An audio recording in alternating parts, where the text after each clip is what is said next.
Hi guys, how are you? I think you are doing well. आशा करुच्ची समस्ते खूब भल थे। Today we are going to study NCERT book class 6 रो जोग्राफी सॉरी हिस्ट्री रो chapter 2 from hunting gathering to growing food. Chapter 2 को भल भाव पढ़ा।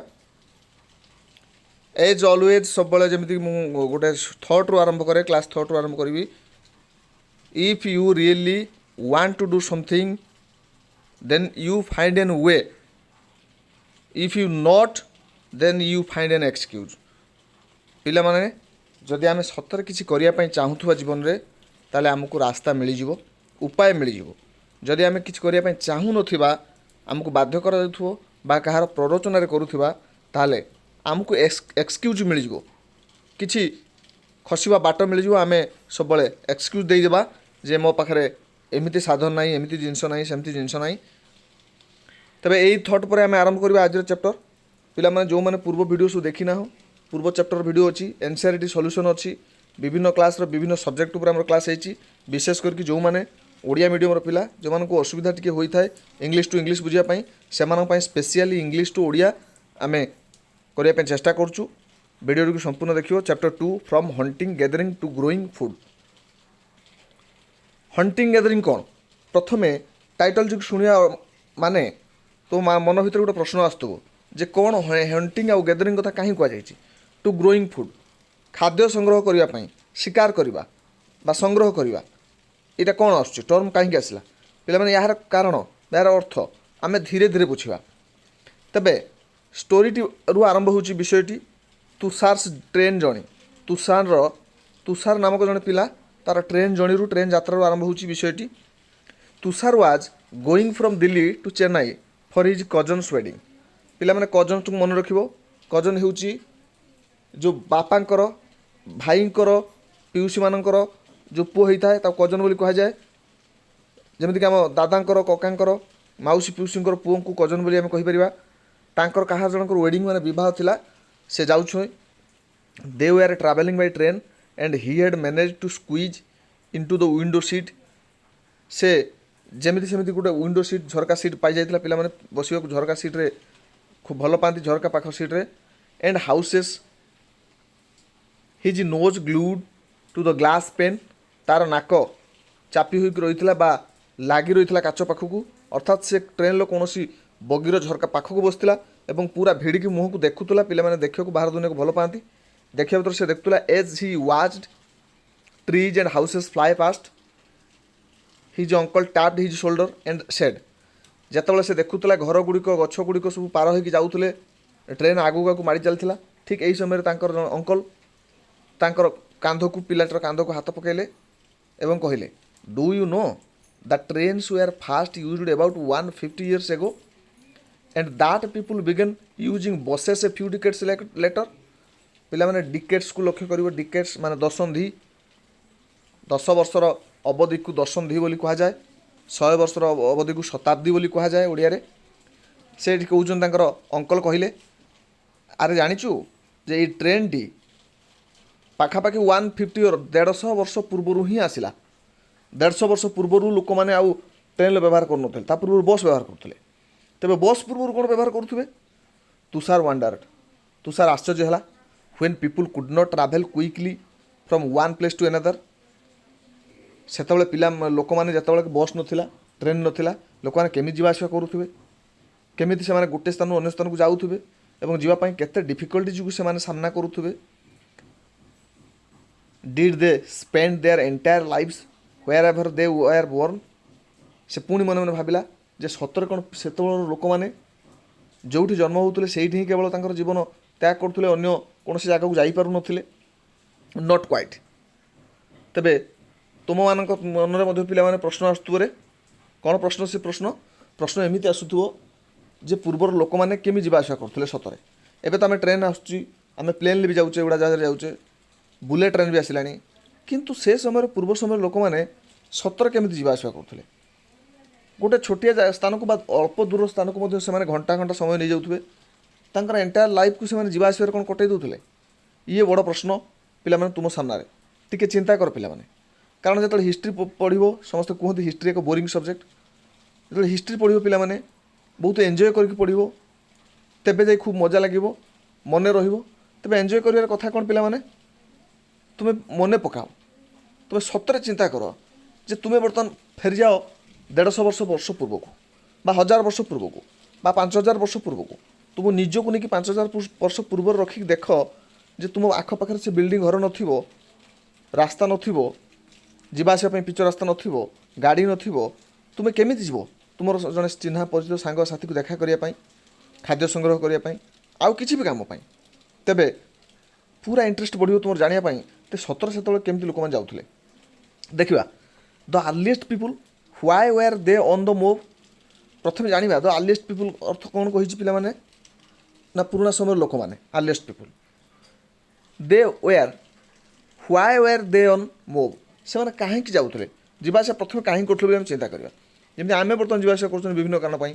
से कहीं जीवासा करते we know about people who lived in the subcontinent as early as 2 million years ago आमे जानती लोक मान विषय रे जो बास करते इंडियन सबकंटिनेंट रे उपमहादेश बोली कहुए भारत एक उपमहादेश बोली कहुए भारत को विराट बड़ अंचल थिला एज अर्ली बहुत वर्ष पूर्वे एज 2 million years ago कह गले पाखापाखि 2 million years ago तले today we describe them as hunter gatherers ये 2 million वर्ष पूर्वे 2 million पिला माने केते वर्ष चिंता करछु तो अनेक वर्ष तले से समय रे कौन से माने करथुले केमी जाउथुले आमे तांकू एबे कौन बोली जानछंती ना हंटर गैदरर बोली जानछंती हंटर माने पिला माने तार जदि शब्दर अर्थ देखिबा शिकारी बोली कहा जाए बा शिकार करने उद्देश्य रे गैदरर माने संग्रह करने उद्देश्य रे शिकार करने संग्रह करने यही अर्थ केवल से जीवन बंचुले पिला माने गोटे इंटरेस्टिंग फैक्ट तुम मानू कही रखे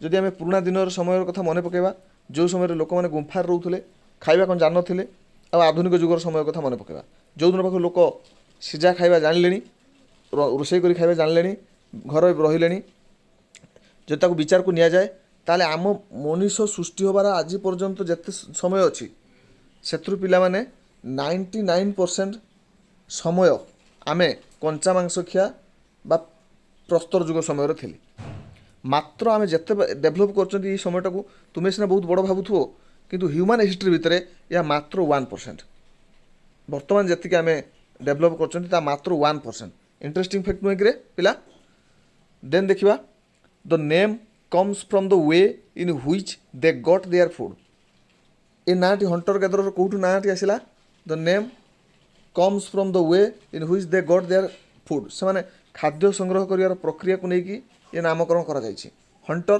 गैदरर शिकार करवा संग्रह करवा जेनेराली दे हंटेड वाइल्ड एनिमल्स वन्य जंतु मान को शिकार करवा कट फिश माछ धरिबा एंड बार्ड्स पक्षी मान को धरिबा गैदर्ड फ्रूट्स फल गुड़ी को संग्रह करवा रूट्स चेर संग्रह करवा नट्स बादाम जातीय किसी खाद्य संग्रह करवा सीड्स मंजी संग्रह करवा लिव्स पत्र संग्रह करवा स्टक्स एंड एग्स स्टक्स होची कोन रे ना जो कांड बा वृंत ये सब को संग्रह करवा एंड एग्स अंडा गुड़ी को आम संग्रह करवा आम ये अनेक जिन संग्रह करते आदिम काल लोक मैंने hunter gatherer moved from place to place there are many reasons for this पिला से समय लोक मैंने कहीं गोटे स्थान रु अन्य स्थान को जाऊले रे तार मुख्य कारण कौन आम देखा फास्ट प्रथम कारण कौन पिला मन रखिबो if they had stayed at one place for a long time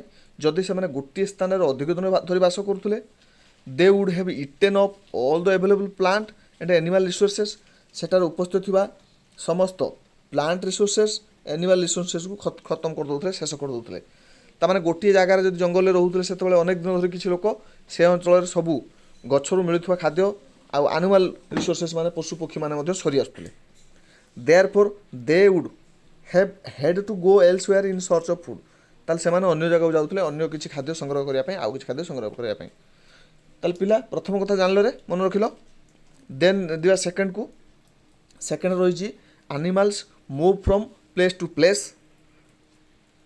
animal माने प्राणी माने गोटे स्थान अन्य स्थान को जाऊले either in search of smaller prey से कहीं जाऊले रे ना स्मॉलर प्रे छोट शिकार प्रे मान शिकार करवा पे मन रख PREY प्रे मान शिकार करवा PRAY प्रे मान प्रार्थना करवा तो ये प्रे मान शिकार करवा छोट शिकार छोट छोट शिकार से माने स्थान परिवर्तन करते कौन मैंने पशुपक्षी मैंने और in the case of dear and wild cattle जदि आम हरिण बा किछि बणुआ गोरु गाई मानक देखा कैटल मानक देखा इन search of grass and leaves से माने किछि घास और पत्र खोजापी जाऊे देन कौन रोचे पे that is why those who hunted them had to follow their movement तेणु तांकु जो माने शिकार करुले जो माने शिकार करने चाहूले से तार पिछा करने को पसंद करुले पिछा करुले कारण पिछा कले ही आम पाइपर नुह कि पे देन आम जा परवर्ती ये गला सेकेंड नंबर थर्ड रे कौन रही देखा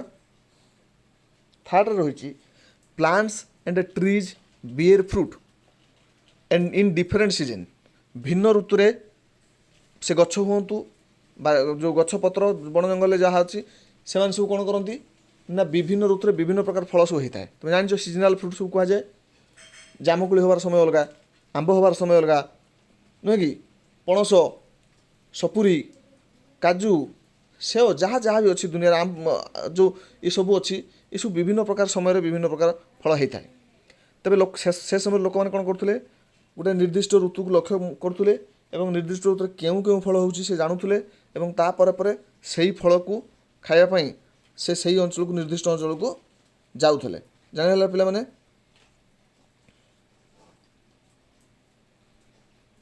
देन देन कौन होउछि देखिबा so people may have moved from season to season in search of different kinds of plant से विभिन्न विभिन्न गछ को खोजापाई विभिन्न ऋतु अनुजाई से स्थान बदल करते जापारे पे 3 नंबर एवं जा 4 नंबर फोर्थ रे कौन रही people plants and animals need water to survive तुम जानी पे जे से गछ हो बा पशुपक्षी हूँ बा लोक मैंने हूँ से बचापी जीवन धारण करने जल निहाती आवश्यक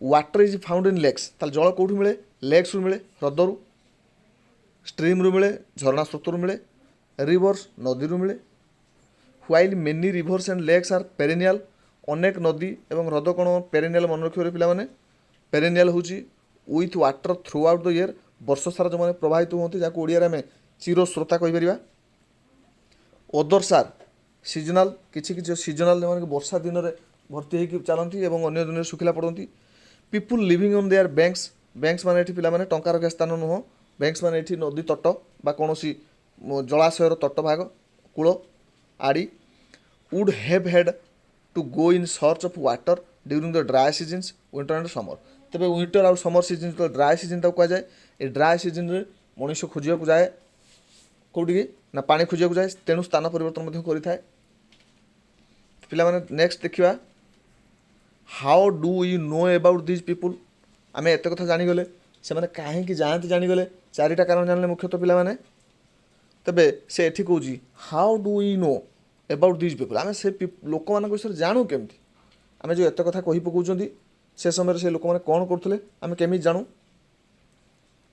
देन देख आर्कियोलॉजिस्ट शब्द जो तुम पुराना आर क्लास शुणी प्रत्नतत्वविद जो मैंने इतिहास को गवेषणा करती तो archaeologists have found some of the things किसी जिनस पाई हंटर गैदरर्स मानकर मेड एंड यूज जो मैंने हंटर गैदर मैंने व्यवहार करते व्यवहार करते it is likely that people made and use tools of stone से कौन करते टूल्स मैंने किसी द्रव्य जिनस आसबाब पत्थर तैयारी वुड मैंने काठर तैयारी बोन मैंने हाड़ तैयारी अर्थात हाड़ काठ आ स्टोन 3 प्रकार जिनस व्यवहार करते पे मन रखिए यहाँ of which stone tools have survived best सबुठू स्टोन जेहेतु पत्थर दीर्घस्थायी पत्थर अनेक दिन जाए रही तेणु पत्थर जिनस अधिक दिन जाए सर्वाइव कर आम तेणु पाई some of these stone tools were used to cut meat and bone से स्टोन सब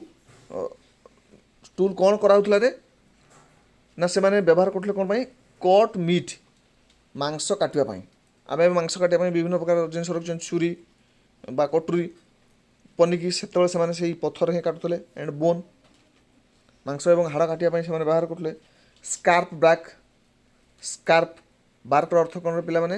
ସ୍କ୍ରାପ୍ ହେଉଛି ତାକୁ ଛାଲି ବାହାର କରିବା, ବାର୍କ ମାନେ ଛାଲି, ଗଛର ଛାଲି, ଫ୍ରମ୍ ଟ୍ରିଜ୍ ଗଛରୁ। ଆଣ୍ଡ ହାଇଡ୍ସ, ହାଇଡ୍ସ ମାନେ କ'ଣରେ?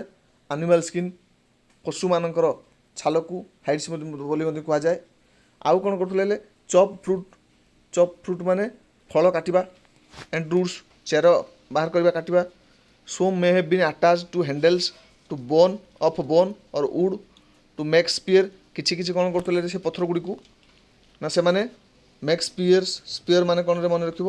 ବର୍ଚ୍ଛା ଯାହାକୁ ଆମେ କୁହନ୍ତି, ଲମ୍ବା ଏକ ବାଉଁଶରେ ତିଆରି ହୋଇଥାଏ ବା କାଠରେ ତିଆରି ହୋଇଥାଏ ବାଡ଼ି, ଏବଂ ମୁନରେ କିଛି ଧାରୁଆ ଅସ୍ତ୍ର ଲଗାଯାଇଥାଏ, ତାକୁ ସ୍ପିୟର୍ସ କୁହାଯାଏ। ଏଇ ଟାଇପ୍ର ଚିତ୍ରକୁ ଦେଖିପାରିବେ ପିଲାମାନେ। ମୁଁ କହୁଛି ଚିତ୍ର କରିଦେଉଛି ସାଧାରଣତଃ ତୁମକୁ ଗୋଟେ ଆଇଡ଼ିଆ ଦେବା ପାଇଁ। ଇଏ ହେଉଛି ଜାଣିନିଅ ଗୋଟେ ବର୍ଚ୍ଛାର ଚିତ୍ର। ଏପଟ ମୁନ ନୁହଁ, ଏପଟ ମୁନ ନୁହଁ, ଏଇପଟ ମୁନ ଧରି ନିଆଯାଉ, ଏମିତି ହେଇଥାଏ। ସେମାନେ ଏଇଠୁ ଧରିକି ସେମାନେ କ'ଣ କରିଥାନ୍ତି? ଏଇଠି ଭୁଷି ଦେଇଥାନ୍ତି, ଯାହାଦ୍ୱାରା ପଶୁପକ୍ଷୀମାନେ ମୃତ୍ୟୁବରଣ କରନ୍ତି। ତେବେ ଏଇ ଜାଗାଟି ପଥରରେ, ମୁନିଆ ପଥରରେ ଲଗାଯାଇଥାଏ। ଜାଣିହେଲାରେ? ଦେନ୍ କ'ଣ ହେଇଛି? ସ୍ପିୟର୍ ଆଣ୍ଡ ଏରୋଜ୍, ତୀର, ଧନୁତୀର ମଧ୍ୟ ତିଆରି ହୁଏ। ଧନୁତୀରର ଅଗ୍ରଭାଗରେ ମଧ୍ୟ ଲଗାଯାଏ ଫର୍ ହଣ୍ଟିଂ, ଶିକାର କରିବା ପାଇଁ। Other tools were used to chop woods, ଆଉ କିଛି ଟୁଲ୍ ବ୍ୟବହାର କରୁଥିଲେ ସେମାନେ କାଠକୁ କାଟିବା ପାଇଁ। Which was used as firewood, ନିଆଁରେ, ଯାହାକୁ ଆମେ ବର୍ତ୍ତମାନ ଆଧୁନିକ ସମୟରେ କୁରାଢ଼ୀ କହିପାରିବା। ସେ ସମୟରେ ପଥରରେ ମଧ୍ୟ ତିଆରି କରୁଥିଲେ, ସେମାନେ କାଠ କାଟୁଥିଲେ ଏବଂ ସେ କାଠକୁ ସେମାନେ ଫାୟାରଉଡ୍ ବା ନିଆଁ ଜାଳିବା ପାଇଁ ବ୍ୟବହାର କରୁଥିଲେ। Wood was also used to make huts and tools, କାଠ ମଧ୍ୟ କିଛି କାଠ ସେମାନେ କୁଡ଼ିଆ କରି ରହୁଥିଲେ। ହଟ୍ ମାନେ କୁଡ଼ିଆ ଅର୍ଥରେ। ତ ପିଲାମାନେ ଦେଖରେ, ସାଇଡ଼୍ରେ ଚିତ୍ର ଦେଇଛି, ଦୁଇଟି ଚିତ୍ର, ଚିତ୍ରକୁ ଦେଖିପାରୁଥିବ। ଗୋଟିଏ ଚିତ୍ରରେ କ'ଣ ହେଇଛି ନା ଜଣେ ବ୍ୟକ୍ତି ସେଇ ପଥର ସାହାଯ୍ୟରେ ଗଛର ମୂଳର ହାଣୁଛି ବା ବାହାର କରୁଛି, ଚେର ବାହାର କରୁଛି। ସେ ଚେର ଖାଇବା ପାଇଁ ବା ବିଭିନ୍ନ ଔଷଧ ପାଇଁ ସେମାନେ ବ୍ୟବହାର କରିବେ। ଆଉ ଜଣେ କ'ଣ କରୁଛି ରେ? ନା ଚମଡ଼ା ଉପରେ ସିଲେଇ କରିବା ପାଇଁ, ଚମଡ଼ାକୁ ପିନ୍ଧିବା ପାଇଁ ବା ଅନ୍ୟ କିଛି ବ୍ୟବହାର କରିବା ପାଇଁ ସେ ତାକୁ ହୋଲ୍ କରୁଛି। ତାହେଲେ ଦେଖ ଦେଇଛି, ପାଖରେ ଲେଖିଛି stone tools may also have been used for left digging the ground, ଖୋଳିବା, ମାଟି ଖୋଳିବା। To collect edible roots, edible କ'ଣ ରହିବ ପିଲାମାନେ? ନା ଖାଦ୍ୟ ଯୋଗ୍ୟ, ହେଲା। ରୁଟ୍ସ ମାନେ ଚେର, ଯେଉଁ ଚେର ଖାଦ୍ୟ ଯୋଗ୍ୟ ତାକୁ ଖାଇବା ପାଇଁ ସେମାନେ ଖୋଳୁଥିଲେ। ରାଇଟ୍ରେ କ'ଣ ଦେଇଛି? Stitching cloth made out of animal skin, ପ୍ରାଣୀମାନଙ୍କ ସ୍କିନ୍ରେ ବାହାରିଥିବା ତାକୁ ସେମାନେ ସିଲେଇ କରିବା ପାଇଁ ବ୍ୟବହାର କରୁଛନ୍ତି। ପରବର୍ତ୍ତୀ ଯିବା ପିଲାମାନେ, choosing a place to live in, ସେମାନେ କେଉଁ ଭଳିଆ ପ୍ଲେସ୍କୁ ବାଛୁଥିଲେ ରହିବା ପାଇଁ? ଆମେ ତ ଜାଣିଗଲେ ସେମାନେ କେମିତି ଯିବା ଆସିବା କରୁଥିଲେ, କେମିତି ସେ ପଥରର ତିଆରି ଦ୍ରବ୍ୟମାନ ସବୁ ବସ୍ତୁମାନ ବ୍ୟବହାର କରୁଥିଲେ। ଏବେ ଜାଣିବା choosing a place to live in, କେଉଁ ଭଳିଆ ଜାଗାକୁ ସେମାନେ ବାଛୁଥିଲେ ରହିବା ପାଇଁ। Look at map two below, ତଳେ ଦିଆଯାଇଛି ମ୍ୟାପ୍କୁ ଲକ୍ଷ୍ୟ କରିବି ପିଲାମାନେ।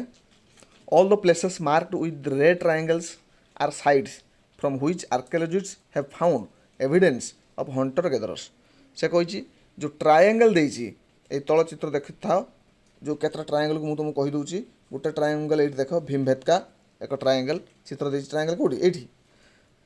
ଯେଉଁଠି ଟ୍ରାୟାଙ୍ଗଲ୍ ଦେଇଛି, ଆର୍କିଓଲୋଜିଷ୍ଟ ମାନେ ସେହି ସ୍ଥାନକୁ ସବୁ ଘୋଷଣା କରିଛନ୍ତି ଯେ ସେହି ସ୍ଥାନରେ ପୁରୁଣା ଦିନରେ ହଣ୍ଟର ଗେଦର ମାନେ ରହୁଥିଲେ। ଡକେ ଏଇ ହୁଙ୍କ୍ସି ଦେଖ, ହୁନ୍ସ୍କି, ଏହାପରେ ଦେଇଛି କୁର୍ନୁଲ୍ କେଭ୍ସ, ମନେ ରଖିବ ପିଲାମାନେ। ଦେନ୍ ଆମେ କ'ଣ ଦେଇଛି ପଢ଼ିବା?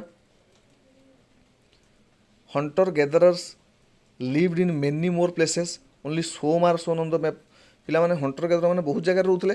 ତୁମେ ଭାବିବ ଯେ ଏଇ 3ଟା ଜାଗାରେ ରହୁଥିଲେ, ତ ଏଇ 3ଟା ଜାଗାରୁ ମ୍ୟାକ୍ସିମମ୍ ଜିନିଷ ବାହାରିଛି, ତେଣୁ ସେଇଟାକୁ ଉଦାହରଣ ରୂପେ ନିଆଯାଇଛି। Many sites were located near sources of water such as river and lakes, ନଦୀ କୂଳ, ହ୍ରଦ କୂଳ ଏବଂ ଝରଣା କୂଳମାନଙ୍କରେ ବହୁତ ଏଇସବୁ ଜିନିଷ ଦେଖାଯାଇଛି। ଅନ୍ୟ ଗୁଡ଼ିକ ଦେଖିପାରିବେ ପିଲାମାନେ, ଏଇଟାକୁ ଟିକେ ଧ୍ୟାନ ଦେବ ତୁମମାନେ। Palaeolithic site, neolithic site, megalithic site, early village, modern city, କେଉଁ ମାଧ୍ୟମରେ ଚିହ୍ନଟ କରାଯାଇଛି ତାକୁ ଟିକେ ନଜର ରଖିବ। ପରବର୍ତ୍ତୀ ଦେଲା ଦେଖରେ, as stone tools were important people tried to find places where good quality stone was easily available. ଯଦି ତାଙ୍କ ପାଇଁ ଷ୍ଟୋନ୍ଟି ଭାରି ଉପଯୁକ୍ତ ଥିଲା ବା ଷ୍ଟୋନ୍ଟି ଭାରି ଦରକାରୀ ଜିନିଷ ଥିଲା, ତେବେ ସେମାନେ ସେଇଭଳିଆ ଜାଗାକୁ ଯାଉଥିଲେ ଯେଉଁଠି ଗୁଡ୍ କ୍ୱାଲିଟିର ଷ୍ଟୋନ୍ ମିଳୁଥିଲା, କାରଣ ସେମାନଙ୍କୁ ଅସ୍ତ୍ରଶସ୍ତ୍ର ତାଙ୍କର ଆସବାବ ଜିନିଷ ବନେଇବା ପାଇଁ ସହଜ ହେବ। ଏଇଟା ଛୋଟିଆ କଥା ନୁହେଁ ପିଲାମାନେ, ତୁମେ ଚିନ୍ତା କର, ଯେଉଁଠି ଏବେ ମୋବାଇଲ ଆମର ଏତେ ଗୁରୁତ୍ୱପୂର୍ଣ୍ଣ ହେଇଯାଇଛି, ତେଣୁ ମୋବାଇଲର ନେଟୱାର୍କ ଯେଉଁଠି ଥିବ ଆମେ ସେଇଠି ରହିବା ପାଇଁ ଚାହିଁବା। ଯେଉଁଠି ମୋବାଇଲ ନେଟୱାର୍କ ନଥିବ ଆମେ ସେଇଠି ରୁହନ୍ତି ନାହିଁ, ବିରକ୍ତି ହୁଅନ୍ତି, ନୁହେଁ କି? ମୋବାଇଲ ସହିତ ଆମେ ଏତେ ଆଟାଚ୍ ହେଇଯାଇଛନ୍ତି। ତେଣୁ ସମାନ କଥା, ଜଣଙ୍କ ପାଖରେ ଗାଡ଼ି ଅଛି ପିଲାମାନେ 10-15ଟି ଗାଡ଼ି ଅଛି ସେ ଗାଡ଼ି ଭଡ଼ାରେ ଦିଅନ୍ତି ତ ସେ ଗାଡ଼ି ଚେଷ୍ଟା କରିବେ ଯେଉଁଠି ତେଲ ଟାଙ୍କି ଅଛି ସେ ପାଖାପାଖି ରଖିବା ପାଇଁ କାରଣ ତାଙ୍କୁ ସହଜ ହେବ ନୁହେଁ କି ସେତେବେଳେ ଯେହେତୁ ଷ୍ଟୋନ୍ ଉପରେ ଅଧିକ ଲୋକ ଭରସା କରୁଥିଲେ ତେବେ ଗୁଡ୍ କ୍ୱାଲିଟିର ଷ୍ଟୋନ୍ ଯେଉଁଠି ମିଳୁଥିଲା ସେମାନେ ସେଇଠି ରହିବା ପାଇଁ ଚେଷ୍ଟା କରୁଥିଲେ। ଦେନ୍ କ'ଣ ରହିଛି ରେ ଏଇଠି ପାଖରେ ଦେଇଛି ଗୋଟେ ଭୀମଭେତ୍କା ଇନ୍ ପ୍ରେଜେଣ୍ଟ ଡେ ମଧ୍ୟପ୍ରଦେଶରେ ଅବସ୍ଥିତ। This is an old site. ଏହା ହେଉଛି ବହୁତ ପୁରୁଣା site with caves and rock shelter. ଏଥିରେ ବିଭିନ୍ନ ଗୁମ୍ଫା ଅଛି ପ୍ରାକୃତିକ ଗୁମ୍ଫା ଆଉ ପଥରର ତିଆରି ବାସସ୍ଥାନ ଅଛି। People choose these natural caves because they provided shelter from the rain. ଯେତେବେଳେ ଅଧିକ ବର୍ଷା ହେଉଥିଲା ହିଟ୍ ଗରମ ହେଉଥିଲା ପବନ ହେଉଥିଲା ଲୋକମାନେ ଯାଇକି ସେ ସମୟ ଲୋକମାନେ ସେ ଗୁମ୍ଫା ଭିତରେ ଲୁଚି ଯାଉଥିଲେ। These rock shelters are close to the Narmada valley. Narmada ଭ୍ୟାଲିରେ କ'ଣ ହେଉଥିଲା ଏଇ ବିଶେଷ କରିକି ଲୋକମାନେ ରହୁଥିଲେ। ତାହେଲେ ଦେଖ ପିଲାମାନେ ତଳେ ଦେଇଛି ଏଇଠି ଚିତ୍ରଟିକୁ ଲକ୍ଷ୍ୟ କର। ଏଇ ଯେଉଁ ଗୁମ୍ଫାମାନଙ୍କୁ ମୁଁ ତୁମକୁ ଚିହ୍ନେଇ ଦେଉଛି। ଏଇ ଯେଉଁ ଗୁମ୍ଫାମାନଙ୍କରେ ସେମାନେ ସବୁ ରହିବା ପାଇଁ ଚେଷ୍ଟା କରୁଥିଲେ ବର୍ଷା ହେଲେ। ଅନ୍ୟବେଳେ ତ ସେମାନେ ଗେଦରର ଆଉ ସଂଗ୍ରହ କରିଥିଲେ ହଣ୍ଟର ଆଣ୍ଡ ଗେଦରର ଅର୍ଥାତ୍ ଶିକାର କରିବା ସଂଗ୍ରହ କରିବା ଖାଇବା। କିନ୍ତୁ ଯେତେବେଳେ ବର୍ଷା ହେଉଥିଲା ସେମାନେ ଯାଇକି ଏଇଭଳିଆ ଜାଗାରେ ରହିଯାଉଥିଲେ। ଏଇ ଛୋଟିଆ କଥାରେ କ'ଣ ଦେଇଛି ପିଲାମାନେ rock paintings and what they tell us. ଏ ପେଣ୍ଟିଂରେ କ'ଣ ଦେଖ a painting from a rock shelter ଗୋଟେ ପଥରର ରହିବା ସ୍ଥାନ ଯେଉଁ ଗୁମ୍ଫା ପାଖରେ ଏଇ ଚିତ୍ରରେ ମିଳିଛି। Many of the caves in which these early people lived have paintings on the wall. ସେମାନେ ମଧ୍ୟ ସେ ସମୟରେ ପେଣ୍ଟିଂ କରୁଥିଲେ ନିଜର ମନୋରଞ୍ଜନ ପାଇଁ। Some of the best examples are from Madhya Pradesh and southern Uttar Pradesh. ମଧ୍ୟପ୍ରଦେଶରେ ଆଉ ସଦର୍ନ ଉତ୍ତରପ୍ରଦେଶରେ କିଛି ଦେଖିବାକୁ ମିଳେ। These painting show wild animals drawn with great accuracy and skill. Wild ଆନିମାଲ୍କୁ ସେ ଏତେ ଆକ୍ୟୁରେସିରେ ଆଙ୍କିଛନ୍ତି ଦେଖର ପିଲାମାନେ। ଆକ୍ୟୁରେସି ଏଠି କାହିଁକି କୁହାଯାଉଛି ନା ଯେଉଁ ଯେତିକି ଆକାରର ପଶୁଟିଏ ହେବ ମଣିଷ ମଧ୍ୟ ସେଇ ପାଖାପାଖି ସେଇ ମଣିଷ ଆକାର ଭଳିଆ ହେଇଛି। ତାହେଲେ ଦେନ୍ କ'ଣ ଯିବା ଆମେ ପିଲାମାନେ ନେକ୍ସଟ ଯିବା ସାଇଟ୍ସକୁ ଯିବା। Are places where the remains of things tools pots buildings etc were found. These were made used and left behind by people. ଅନେକ ଜାଗାରେ ସେମାନେ କ'ଣ କରୁଥିଲେ କିଛି ଜିନିଷ ବ୍ୟବହାର କରୁଥିଲେ ତିଆରି କରୁଥିଲେ ବ୍ୟବହାର କରୁଥିଲେ ଏବଂ ସେଇଠି ଛାଡ଼ି ଦେଇକି ମଧ୍ୟ ଚାଲି ଯାଉଥିଲେ। These may be found on the surface of the earth buried under the earth or sometimes even under water. You will learn more about different sites in later chapter. ପରବର୍ତ୍ତୀ ସମୟରେ ଆମେ ଅଧିକ ଜାଣିବା। ଅନେକ ସମୟରେ ସେମାନେ କ'ଣ କରୁଥିଲେ ବ୍ୟବହାର କରିକି ଛାଡ଼ି ଯାଉଥିଲେ ଯାହାକୁ ଆମେ ପରବର୍ତ୍ତୀ ସମୟରେ ମାଟି ଖୋଳିକି ପାଉଥିଲେ ମାଟି ଉପରେ ପାଉଥିଲେ ଅଣ୍ଡର ୱାଟର ମାନେ ପାଣି ଭିତରେ ମଧ୍ୟ ଆମେ ଏମିତି କିଛି ସାଇଟ୍ ସବୁ ପାଇଛନ୍ତି ନୁହେଁକିରେ ପିଲାମାନେ। ଦେନ୍ ଆମେ ଯିବା ଫାଇଣ୍ଡିଂ ଆଉଟ୍ ଏବାଉଟ୍ ଫାୟାର ହେଲା। ଫାଇଣ୍ଡିଂ ଏବାଉଟ୍ ଫାୟାରକୁ ଆମେ ଯିବା ବର୍ତ୍ତମାନ। ସେଥିରେ କ'ଣ ଦେଇଛି ରେ ପିଲାମାନେ ଆମେ ଆଜି ପାଇଁ ଯଦି ଭିଡ଼ିଓ ଅଧିକା ହେଇଯିବ ଯେହେତୁ ପିଲାମାନେ ଅଧିକା ହେଇଯିବ ଭିଡ଼ିଓ ଆମେ ପରବର୍ତ୍ତୀ ଆଉ ଗୋଟିଏ ଚାପ୍ଟରରେ ଗୋଟିଏ ପାର୍ଟରେ ଏ ଭିଡ଼ିଓକୁ ସାରିଦେବା। ତେବେ ଯେଉଁମାନେ ଫାଷ୍ଟ ପାର୍ଟକୁ ଦେଖୁଛ ଦୟାକରିକି ଖୋଜିବ ପ୍ଲେ ଲିଷ୍ଟରେ ପାର୍ଟ 2 ନିହାତି ମିଳିଯିବ। ନହେଲେ ୟୁଟ୍ୟୁବରେ ସର୍ଚ୍ଚ କରିବ ଫାଇଣ୍ଡ ଯେଉଁ ସର୍ଚ୍ଚ କରିବ ବା ଟାଇପ୍ କରିବ ଫୁଡ୍ ଗେଦରର ହଣ୍ଟର ଆଣ୍ଡ ଗେଦରର ବା chapter 2 history NCERT class 6 Bai Sanjay ସର ଓଡ଼ିଆ ମାରିଲେ ବାହାରି ଆସିବ। ତେବେ ଆଶା କରିବି ସମସ୍ତେ ୟାକୁ ପଢ଼ିବ ବୁଝିବ ଏବଂ ପରବର୍ତ୍ତୀ ଭିଡ଼ିଓକୁ ଅପେକ୍ଷା କରିବ ହେଲା। ଯେଉଁମାନେ ନୂଆ ଅଛ ଚ୍ୟାନେଲକୁ ସବସ୍କ୍ରାଇବ୍ କରିଦେବ। ସବୁବେଳେ ଆମେ ଏମିତି ଭିଡ଼ିଓ ଛାଡ଼ିବା ଯାହାକି ତୁମ ପାଇଁ ଆବଶ୍ୟକ ଦରକାର ଅଛି ନିହାତି। ଧନ୍ୟବାଦ ସମସ୍ତେ ଭଲରେ ଥାଅ।